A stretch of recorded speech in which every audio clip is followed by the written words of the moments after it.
Hello दोस्तों, आप सभी का एक नए वीडियो में स्वागत है। तो जैसा कि दोस्तों डीएलएड सेकेंड सेमेस्टर का आप सभी का एग्जाम चल रहा है और आज आप लोगों का जो डीएलएड सेकेंड सेमेस्टर का सामाजिक अध्ययन का पेपर हुआ है, उस पेपर के सोल्यूशन को लेकर के मैं आप सभी के सामने हाजिर हो गया हूं। मैथ का पेपर का सोल्यूशन मैं आप लोगों को दिया हूं, आप लोगों ने देखा होगा और विश्वास तो अब तो हो गया होगा कि नहीं, हम जो वादा करते हैं उस पर खरे उतरते हैं।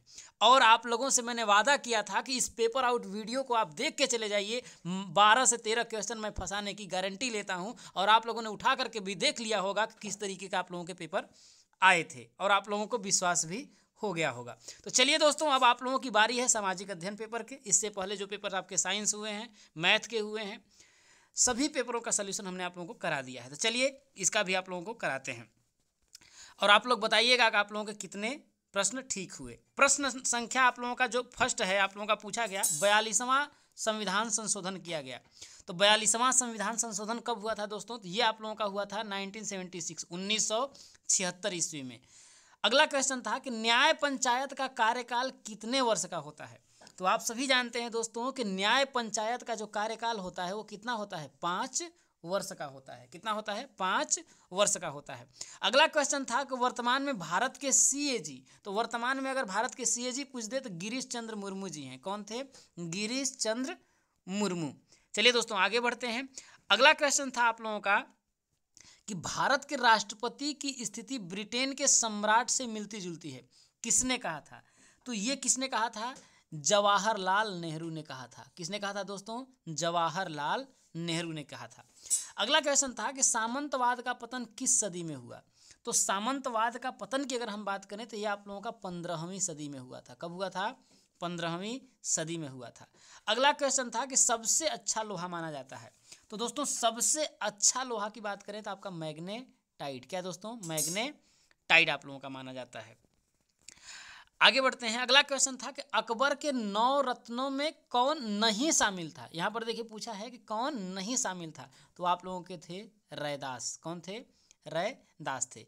अगला क्वेश्चन था कि अलाउद्दीन खिलजी किसकी हत्या कर सत्ता प्राप्त किया? क्या पूछा था कि अलाउद्दीन खिलजी किसकी हत्या करके सत्ता प्राप्त किया था? तो किसने? किसकी? जलालुद्दीन खिलजी की। किसकी? जलालुद्दीन खिलजी की हत्या करके अलाउद्दीन खिलजी ने सत्ता प्राप्त किया था। आगे अगला क्वेश्चन कि जौहर प्रथा प्रचलित थी। तो आप सभी जानते हैं कि जौहर जो प्रथा थी वो कौन थी? राजपूताना, राजपूत काल में थी। सबसे ज़्यादा जौहर प्रथा जो प्रचलित थी राजपूत काल में थी। चलिए आगे बढ़ते हैं। अगला क्वेश्चन आप लोगों का था कि मुद्रा का नियमन कौन करता है? तो आप सभी जानते हैं मुद्रा का नियमन कौन करेगा? रिजर्व बैंक ऑफ इंडिया यानी कि आरबीआई करेगा। आगे बढ़ते हैं। क्वेश्चन नंबर 11 पूछा था कि सिडबी का मुख्यालय। तो सिडबी का मुख्यालय कहाँ है दोस्तों? तो सिडबी का मुख्यालय आप लोगों का लखनऊ है। कहाँ पर है? लखनऊ है। अगला क्वेश्चन था कि अजंता में गुफाओं की संख्या है। तो अजंता में गुफाओं की संख्या कितनी है आप लोगों की? 30 है। कितना है दोस्तों आप लोगों का? 30 है। अगला क्वेश्चन था कि सबसे पहले भारत आने वाला चीनी यात्री। क्या दोस्तों? सबसे पहले भारत आने वाला चीनी यात्री। तो आप लोगों का हो जाएगा, तो इसका आप लोगों का राइट जो आंसर हो जाएगा आपका वेन सांग चला जाएगा। अगला क्वेश्चन था भारत में सर्वाधिक वर्षा वाला स्थान। तो इससे पहले दोस्तों अगर हम बात करें तो सबसे सर्वाधिक वर्षा वाला स्थान आप लोगों का चेरापूंजी था, लेकिन इस समय दोस्तों सबसे ज़्यादा जो वर्षा है मौसिन राम में है। कहाँ पर? मौसिन राम में मानेंगे। अगला क्वेश्चन था कि सूर्य का प्रकाश पृथ्वी तक पहुंचने में कितना समय लगता है? मतलब सूर्य का प्रकाश जो है पृथ्वी तक कितने मिनट में पहुंच जाता है? तो 8 मिनट 3 सेकंड में। कितना? 8 मिनट 3 सेकंड में। आगे बात करें गुलाम वंश की स्थापना किसने किया था? तो किसने किया था? कुतुबुद्दीन ऐबक ने किया था। किसने किया था? आपका ऐबक ने किया था। अगला था कि गुप्त काल के किन्हीं 2 शासकों के नाम बताइए। तो गुप्त काल के किन्हीं 2 शासकों के नाम आपके स्कंद गुप्त हो जाएंगे।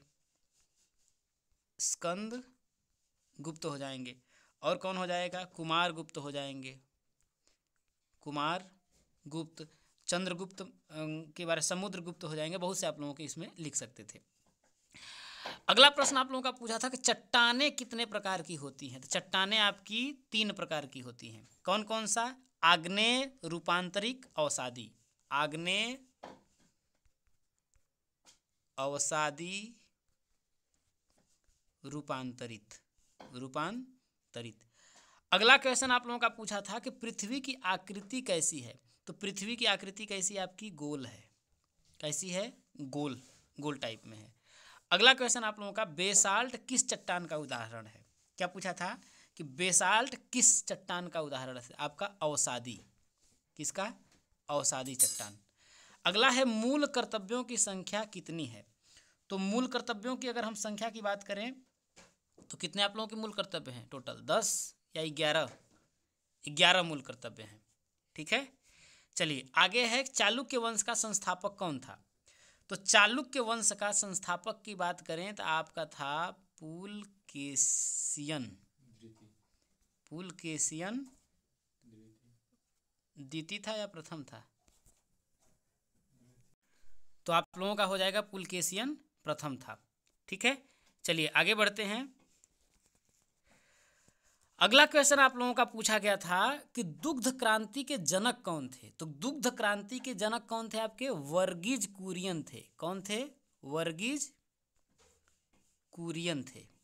ठीक है, अगला सूर्य ग्रहण क्या है, तो सूर्य ग्रहण आप क्या जानते हैं, जब ये सूर्य हो गया, ये पृथ्वी हो गई, उसके बीच में चंद्रमा आ जाता है, तो इसकी जो छाया है चंद्रमा कहाँ पर पड़ने लगती है, पृथ्वी पड़ने लगती है, जिससे पूरा पृथ्वी क्या हो जाती है, अंधेरा हो जाता है, उसे सूर्य ग्रहण कहते हैं। समझ गए होंगे आप सभी।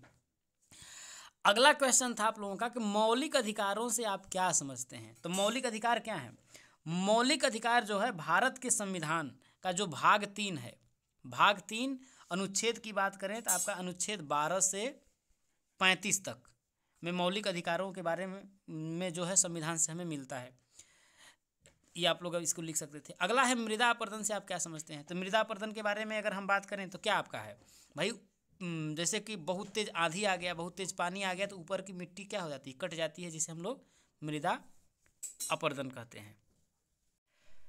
अगला क्वेश्चन आप लोगों का पूछा था अर्थशास्त्र किसकी रचना है, तो अर्थशास्त्र आप लोगों की किसकी रचना है, तो आप सभी जानते हैं कौटिल्य की रचना है।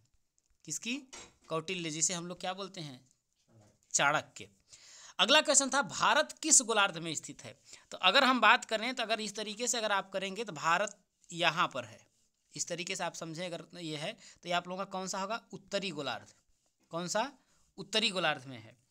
अगर हम बात करें तो कितना, तो 8 अंश 4 मिनट से लेकर के आपका 37 अंश 6 मिनट उत्तरी गोलार्ध। और अगर देशांतर की बात करें तो 68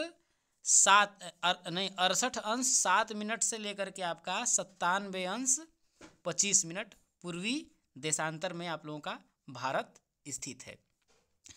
आगे बात करें कि भारत चीन के बीच युद्ध कब हुआ था, सन 1962 ईस्वी में भारत और चीन के बीच युद्ध हुआ था, जिसमें भारत जो हुआ था पराजित हो गया था। अगला है जलवायु का अर्थ स्पष्ट करिए, तो जलवायु क्या होता है, कोई खास इलाके में किसी एक तरह का जो है औसत मौसम अगर लंबे समय तक बना रहता है तो उस इलाके को हम क्या बोलते हैं, वो आपकी जलवायु है। लंबे समय तक अगर रहेगा तो उसे हम क्या बोलेंगे, जलवायु बोलेंगे। अब आगे बात करें, आप लोगों का लघु उत्तरी प्रश्न आप लोगों के पूछे गए थे, बहुत ही सिंपल आप लिख सकते थे। अच्छे नागरिक होने के 4 गुणों का वर्णन करिए, वनों से होने वाले लाभ बताइए, मुद्रास्फीति से आशय स्पष्ट करिए, उदारीकरण के विषय पर प्रकाश डालिए, अपरदन को परिभाषित करिए, महमूद गजनवी के भारत पर आक्रमण का वर्णन करिए, संविधान की विशेषताएं बताइए, बजट क्या है, गुप्तकाल के पतनों के कारणों का उल्लेख करें, और गुप्तकाल को स्वर्णकाल क्यों कहा जाता है, इसके बारे में भी आप लोगों को लिखना था। तो